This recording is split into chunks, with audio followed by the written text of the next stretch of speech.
Boa tarde, meu nome é Gabriel e eu vou falar sobre equilíbrio químico. O que é o equilíbrio químico? O equilíbrio químico é quando a reação direta e inversamente acontece nos produtos e nos reagentes. Eles acontecem ao mesmo tempo e com a mesma velocidade. E o resultado que isso acontece são as concentrações de substâncias que tem nas constantes.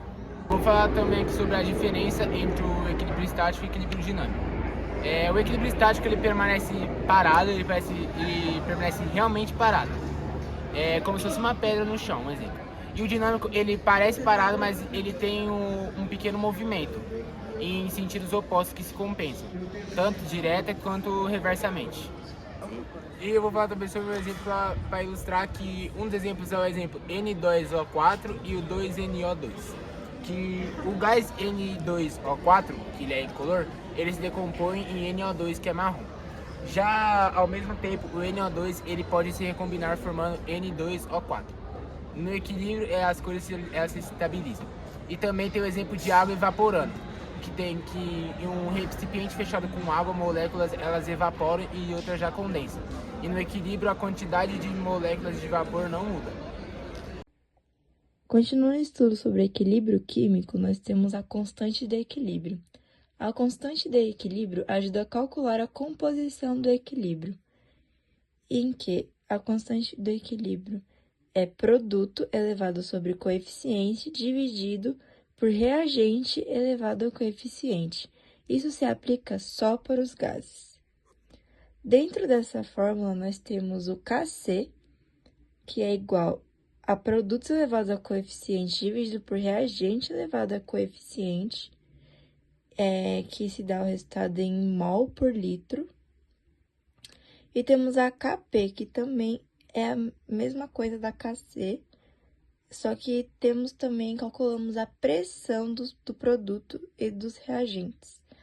Mas então é pressão com produtos elevado ao coeficiente e pressão com reagentes elevado ao coeficiente.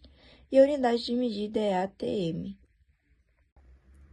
Aqui temos dois exemplos de como resolver um exercício de constante de equilíbrio.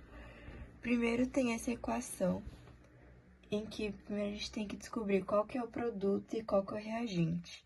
O produto está sempre na direita e o reagente está na esquerda. Então, a fórmula, substituindo os valores, vai ficar primeiro a amônia, que é o NH3, que é NH3 elevado a 2, porque são 2 aqui, dividido pelo nitrogênio elevado a 1, para quando não tem nada aqui, é 1, vezes o hidrogênio elevado a 3. Vou gostar aqui. Aqui no segundo exemplo, está pedindo para escrever a expressão do Kp para a reação H2 mais Cl2 é HCl. Então, a expressão de Kp vai ficar, como tem que fazer com a pressão, a equação fica pressão, por isso aqui, né, é o produto, e esse é o reagente. Então, primeiro, se coloca o produto, que é pressão por HCl, elevado a 2, que é o coeficiente, dividido por pressão por hidrogênio elevado a 1, pois quando não tem nada no coeficiente é 1, vezes pressão Cl elevado a 1 também. Boa tarde. Agora vamos entender os principais fatores que podem influenciar o equilíbrio químico.